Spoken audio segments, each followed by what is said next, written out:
मेरा नाम अंशु मोहन। मैं इसको 20 साल से कंटिन्यू गढ़वाल स्कूल पे काम कर रहा हूँ और अभी प्रेजेंट टाइम में भी मैं बहुत से इस पे प्रोजेक्ट्स पे काम कर रहा हूँ और इसको आगे बढ़ाने का प्रयास कर रहा हूँ।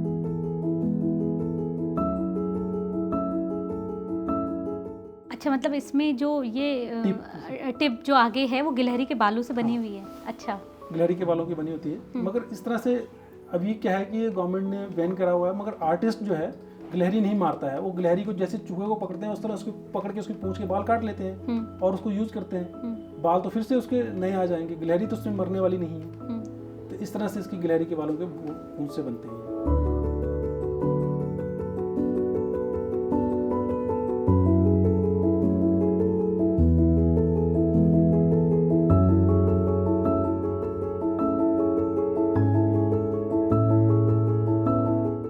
ये जो आपकी पेंटिंग्स हैं इनमें जो ये गोल्डन कलर हमें दिख रहा है, ये वाकई में गोल्डन कलर है, गोल्ड है? ये ओरिजिनल गोल्ड कलर है। अच्छा, ये ओरिजिनल गोल्ड है, इसको हम यूज करते हैं। इसमें क्या आता है कि गोल्ड लीफ लेते हैं हम लोग, ओरिजिनल गोल्ड लीफ, उसको एक चीनी की बर्तन में पेस्ट चिपका देते हैं। उसको फिर हथेली के साथ उसको वर्निश करते रहते हैं, मलते रहते हैं जब तक वो बिल्कुल घिस घिस के पानी की तरह ना हो जाए।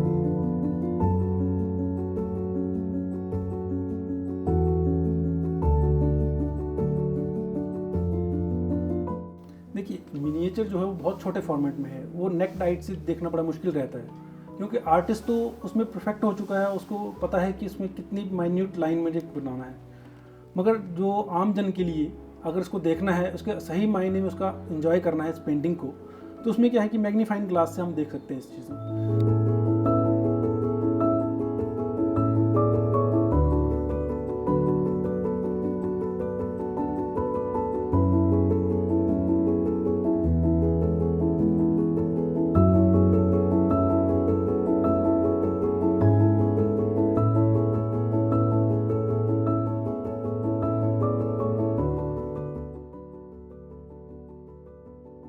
नमस्कार, स्वागत है आपका बारामासा में। गढ़वाल के महान चित्रकार मौलाराम तुंवर की पेंटिंग को गढ़वाल स्कूल ऑफ पेंटिंग के नाम से भी जाना जाता है और आज के समय में गढ़वाल के कई राज परिवारों का इतिहास भी इनकी पेंटिंग के माध्यम से हमें देखने को मिलता है। इसका एक उदाहरण देहरादून का झंडा साहिब भी है, जहां पर आज भी गढ़वाल स्कूल ऑफ पेंटिंग के माध्यम से इनके निशान बाकी है। क्या है गढ़वाल स्कूल ऑफ पेंटिंग का इतिहास, किस प्रकार से बाकी पेंटिंग से अलग है, किस प्रकार के रंगों का इस पेंटिंग में प्रयोग किया जाता है और आज के समय में इसकी वर्तमान स्थिति क्या है, इसी विषय पर बात करने के लिए आज हमारे साथ एक ऐसी व्यक्ति मौजूद है जो गढ़वाल स्कूल ऑफ पेंटिंग के एकमात्र आर्टिस्ट है और आज के समय में वो इस शैली पर काम कर रहे हैं। तो चलिए उनसे ही जानते हैं कि इसमें किस प्रकार के रंगों का प्रयोग किया जाता है और क्या है इसका इतिहास। मेरा नाम अंशु मोहन।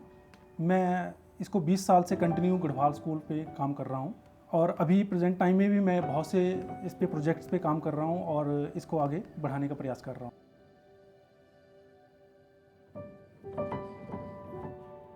क्योंकि मेरा ये ध्येय है कि गढ़वाल स्कूल को दोबारा से रिवाइव किया जाए, क्योंकि वर्तमान स्थिति जब हम गढ़वाल की देखते हैं या उत्तराखंड में देखते हैं पहाड़ी आर्ट की, तो यहाँ पे अभी हमें कोई भी ऐसा इंस्टीट्यूशन या कोई भी ऐसा वो नहीं मिलता है जहाँ पे हमें इस चीज़ को आगे बढ़ाने का सोर्स मिल सके। सर, आप हमें सबसे पहले तो गढ़वाल स्कूल ऑफ पेंटिंग के इतिहास के बारे में बताइए।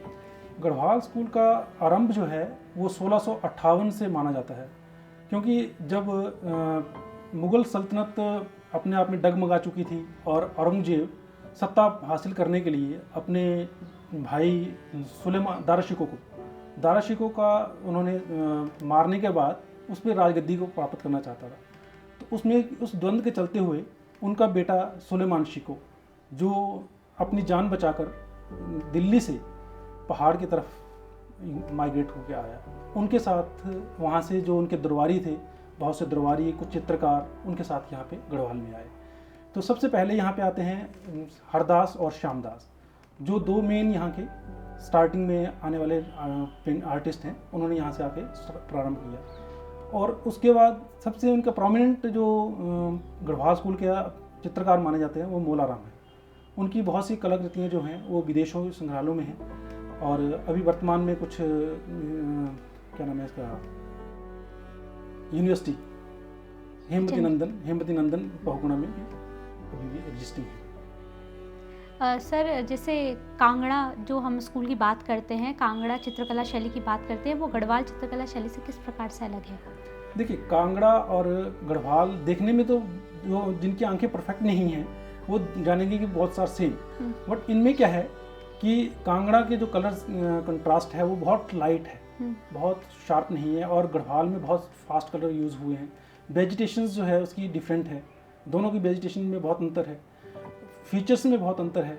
और अगर गढ़वाल की हम जो नायिकाओं के चेहरे देखते हैं, उनके जो माथे पे, ललाट पे एक जैसे होता है ना त्रिपुंड की तरह एक निशान बना होता है, जो एक बड़ा आइडेंटिकली उनको आइडेंटिफाई करता है कि ये गढ़वाल स्कूल की पेंटिंग्स हैं। इस तरह से बहुत सी फंडामेंटल्स जो उसके हैं उनसे हमें आइडिया होता है कि ये चीज़ गढ़वाल की है। इस प्रकार के जो पेंटिंग्स हम देखते हैं, जिसमें आपने जो पेंटिंग्स की हैं, इसमें ज़्यादातर नायिकाओं के चित्र हैं, वो ऐसा क्यों? नहीं, ऐसा नहीं है कि नायिकाओं की पर्टिकुलर नायिका ही नहीं है, इसमें आर्टिस्ट ने जितने भी काम होते हैं, जो भी पेंटिंग्स बनती हैं वो थीम बेस्ड बनती हैं। किसी न किसी उसका मेन उसका पीछे का एक वो रहेगा जिस पे वो चित्रण किया जाता है। जैसे 12 मासा में, इसमें 12 मासा पे कुछ पेंटिंग्स बनी हुई हैं, 12 मासा सीजनल जो हैं उस पर पेंटिंग्स बनी हुई हैं, नायिका भेद पे पेंटिंग्स बनी हुई हैं, फिर गीत गोविंद पे पेंटिंग बनी हुई हैं, जो पुराने एपिसोड हैं बिहारी सस्सई पे कुछ पेंटिंग्स बनी हुई हैं, फिर इसमें कुछ राजाओं के पोर्ट्रेट बने हुए हैं जो सेल्फ आर्टिस्ट वहाँ पे क्रिएट करवाते थे आर्टिस्ट। ये इस प्रकार की जो पेंटिंग्स हैं, इनमें किस प्रकार के रंगों का प्रयोग किया जाता है? इसमें मोस्टली जो है वो पिगमेंट्स, नेचुरल पिगमेंट्स जो हैं उनको प्रयोग किया जाता है। जैसे पिगमेंट्स में हमारे पास आता है कि पेवड़ी हो गया, संगरफ हो गया, फिर नील हो गया, फिर मेटल कलर होते हैं कुछ एक, जैसे चांदी हो गया, सोना हो गया, रांगा है, इस तरह से जस्ता, इस तरह से बहुत से कलर जो हैं वो यूज़ होते हैं। आपके पास कुछ कलर्स हैं जो आप हमें दिखा सकें कि कौन कौन से कलर्स का प्रयोग इसमें आपने किया है?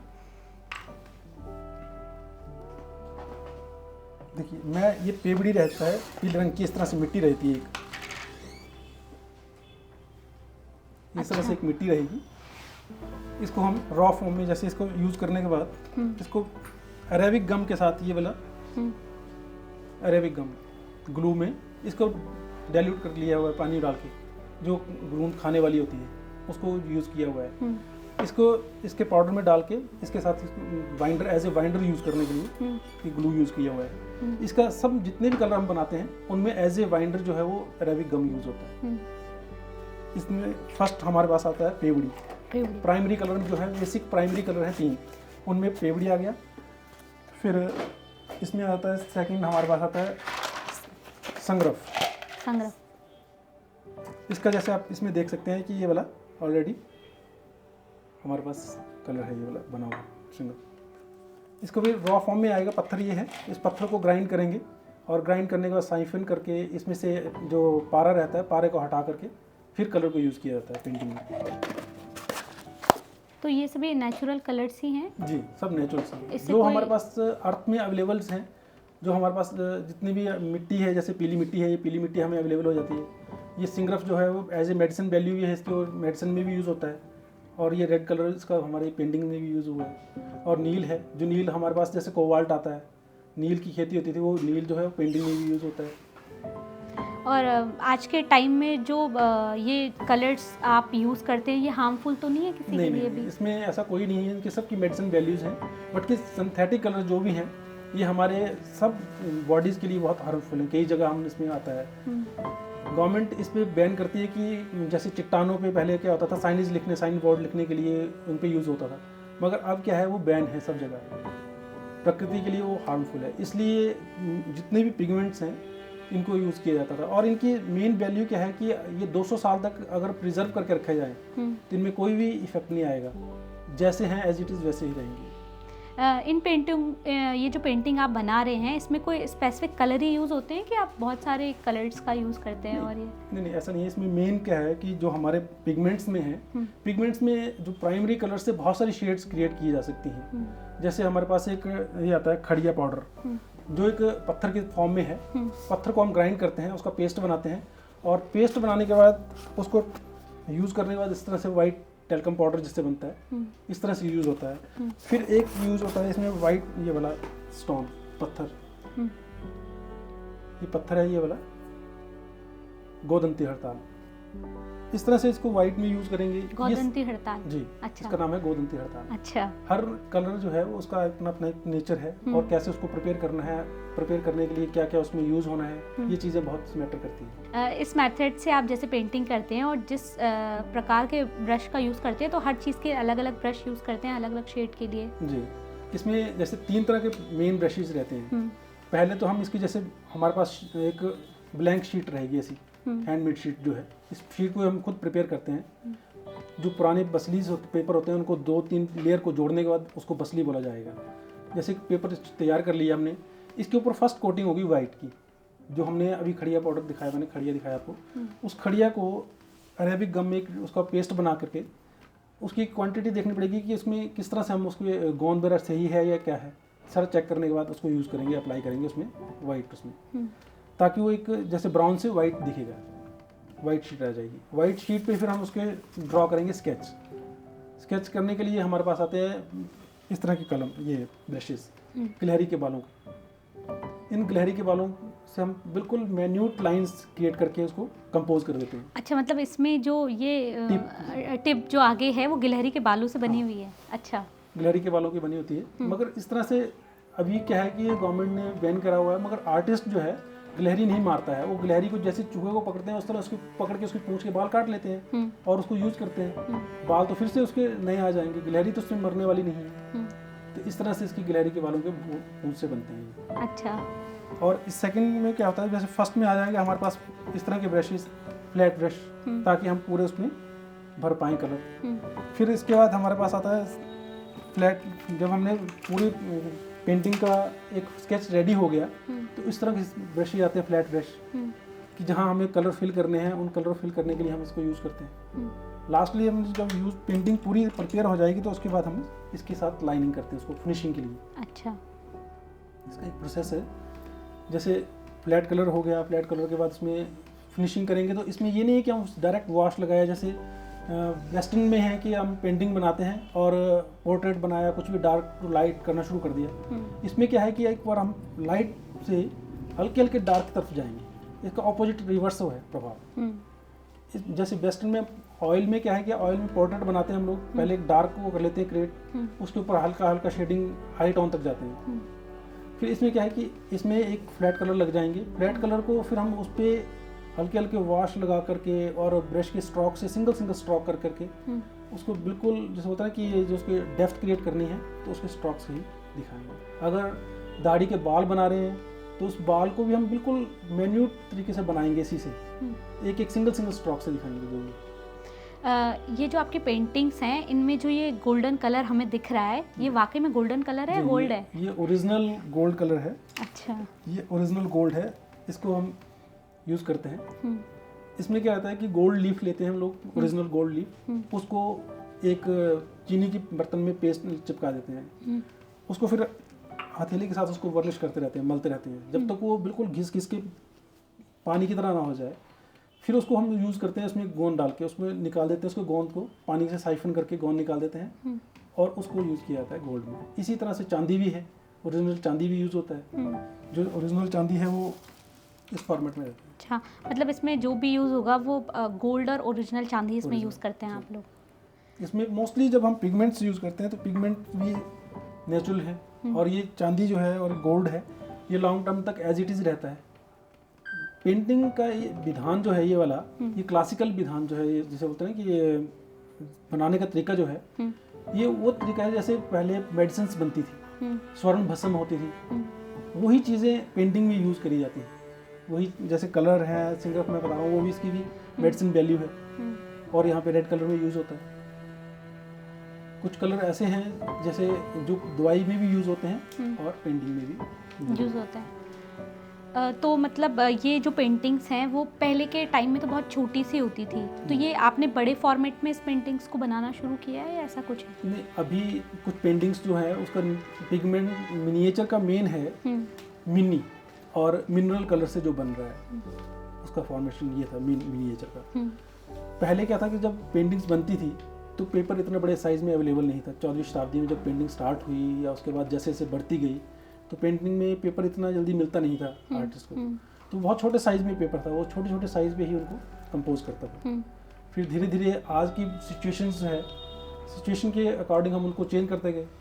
अगर वायर की डिमांड रहती है कि हमें बड़े साइज़ में अपने ड्राइंग रूम में लगाने के लिए चाहिए, तो उसको तरह हम कंपोज करते हैं, उनको बड़े साइज़ में बनाते हैं। और धीरे धीरे इसमें क्या हुआ कि कपड़े पे बनना शुरू हुई, कुछ पेंटिंग्स कपड़े पे भी बनाना शुरू किया हमने, तो बड़े साइज़ में भी बने। मगर मिनिएचर जो है वो बहुत छोटे फॉर्मेट में है। यहाँ पे बहुत सारी खूबसूरत पेंटिंग मैं देख रही हूँ आपने बनाई हुई हैं। कोई ऐसी पेंटिंग है जिसकी स्टोरी आप बताना चाहेंगे कि इसमें ये स्टोरी या ये पेंटिंग के माध्यम से कहा जा रहा है पेंटिंग में? देखिए, मैंने इसमें ये आपके सामने एक पेंटिंग बैक साइड में मेरी रखी हुई है, जी। इसमें पेंटिंग है ये वाली। इसमें मैंने दिखाया हुआ कि एक नाइट सीन है जी। नाइट सीन में जो मेन राजा है और रानी है वो अपने पेविलियन में बैठे हुए हैं और मून लाइट में बैठे हुए हैं, और यहाँ पे म्यूजिशियंस साथ में कुछ उनके अटेंडेंट्स जो हैं उनकी पूरी वो कर रहे हैं, सेवाओं में हाजिर हैं। इसमें ये दिखाया हुआ कि एक कपल जो है वो अपने रोमांस में किस तरह से इन्वॉल्वमेंट दिखा सकता है। आर्टिस्ट में ये चीज़ें बहुत सी रहती हैं कि उसमें वो दिखाना क्या चाह रहा है, इसमें मेन अभिव्यक्ति क्या है उसकी पेंटिंग में। जैसे अब 12 मासा की हम बात करते हैं तो 12 मासा में क्या होता है कि सीजनेबल पेंटिंग्स हैं वो, कि अगर मान लो कि सर्दी का सीज़न है तो सर्दी का सीज़न को कैसे डिपिक्ट करेंगे हम लोग। वो दो नायक बिठाएंगे, उन्होंने ब्लैंकेट ओढ़ा होगा, सामने एक अंगीठी जली होगी, अलाप जल रहा होगा, इस तरह से उसको डिपिक्ट करेंगे। अगर हम जैसे दिवाली के टाइम को डिपिक्ट करेंगे तो उसमें क्या दिखाएंगे कि दीपक जल रहे हैं, लाइटनिंग हो रही है, कहीं वो जुआ खेल रहे हैं इसमें कपल, इस तरह से उसको डिपिक्शंस रहती हैं। और सबसे इम्पॉर्टेंट है कि उसको हम वेजिटेशंस जो यूज़ करते हैं, कौन से टाइम पीरियड में कौन सी वेजिटेशन यूज़ होनी है, वो आर्टिस्ट बड़ा ज़्यादा ध्यान रखता है इन चीज़ों में, सब चीज़ें हैं। तो आपकी जो पेंटिंग्स हैं वो गढ़वाल में ही जाती हैं या गढ़वाल के बाहर भी जाती हैं? बहुत से अलग अलग इंस्टीट्यूशन में मेरी पेंटिंग्स हैं और कुछ म्यूजियम्स में मेरी पेंटिंग्स लगी हुई हैं। तो मोस्टली ऐसा नहीं है कि बहुत से स्थान पे पेंटिंग्स हैं अभी हमारी। अच्छा, तो मौलाराम तुंवर जो हैं उनकी पेंटिंग्स की काफ़ी डिमांड रहती होगी आपके पास में? कॉपीज़ रेप्लिकाएँ भी तैयार करते हैं। हाँ। जैसे जैसी डिमांड रहती है, कुछ एक सेल्फ कंपोजिशन के लिए भी कहते हैं, कुछ लोग अपनी ऑन पोर्ट्रेट भी क्रिएट करवाते हैं इसी मिनिएचर फॉर्मेट में, तो वो भी बनाते हैं हम लोग। तो वर्तमान समय में इन पेंटिंगों की स्थिति क्या है?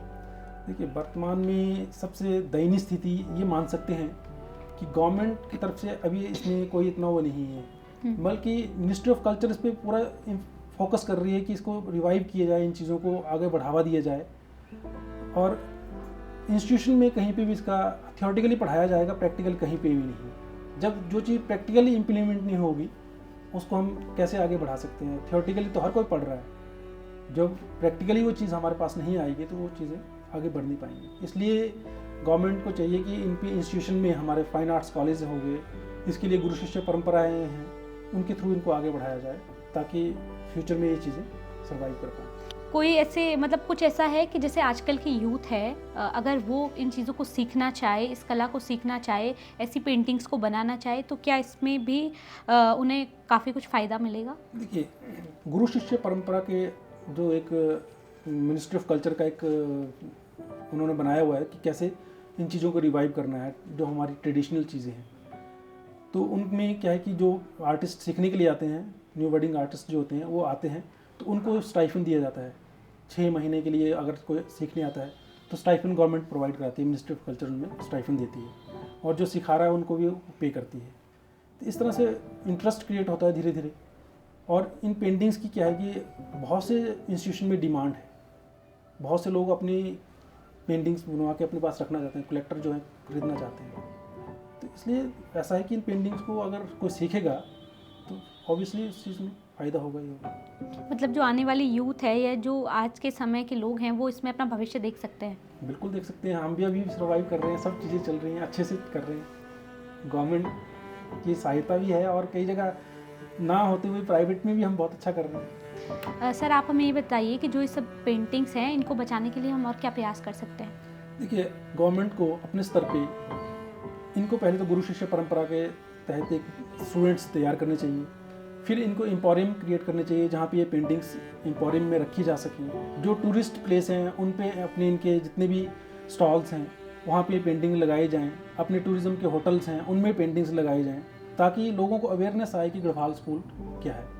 अभी हम बात करते हैं तो किताबों के सिवाय कहीं पे भी हमें गढ़वाल के बारे में नहीं जानकारी मिलती है, और जब हम इस पे काम करेंगे तो बहुत से हमारे अपने इंस्टीट्यूशन क्रिएट किए जा सकते हैं। जैसे म्यूज़ियम है, म्यूज़ियम में ये चीज़ें होनी चाहिए ताकि आने वाली जनरेशन को पता चले कि ये गढ़वाल इतना रिच कल्चर लेके हम आगे चल रहे थे। अभी यहाँ पे कोई भी ऐसा इंस्टीट्यूशन नहीं है जहाँ पे ये चीज़ें एग्जिस्ट कर रही हैं। एक श्रीनगर यूनिवर्सिटी जो है हेमवती नंदन, वहाँ पे म्यूज़ियम में कुछ पेंटिंग्स मौलाराम की हैं, जो एक सौभाग्य है उस संग्रहालय का। सर आप हमें ये बताइए कि इस पेंटिंग को हम किस प्रकार से और ऐसे जूम करके देख सकते हैं, या ऐसी क्लियरली ऐसी दिखती है? देखिए, मिनिएचर जो है वो बहुत छोटे फॉर्मेट में है, वो नेक्ड आइट से देखना बड़ा मुश्किल रहता है, क्योंकि आर्टिस्ट तो उसमें परफेक्ट हो चुका है, उसको पता है कि इसमें कितनी माइन्यूट लाइन मुझे बनाना है। मगर जो आम जन के लिए अगर इसको देखना है, उसके सही मायने में उसका एंजॉय करना है इस पेंटिंग को, तो उसमें क्या है कि मैग्नीफाइंग ग्लास से हम देख सकते हैं इस चीज़ें।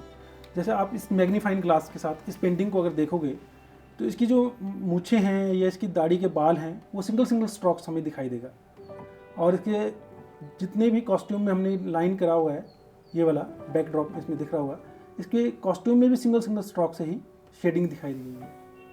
इसकी मेन इम्पॉर्टेंस यही है कि ये जितना मैन्यूट होगा, जितना फाइन होगा, जितना इसके छोटा काम कर सकते हैं, उतना वैल्यूएबल होता जाता है।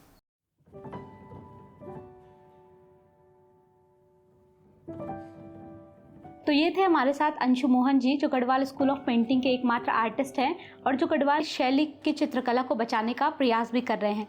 तो आपको ये कार्यक्रम कैसा लगा हमें कमेंट करके ज़रूर बताएं और जुड़े रहें बारामासा।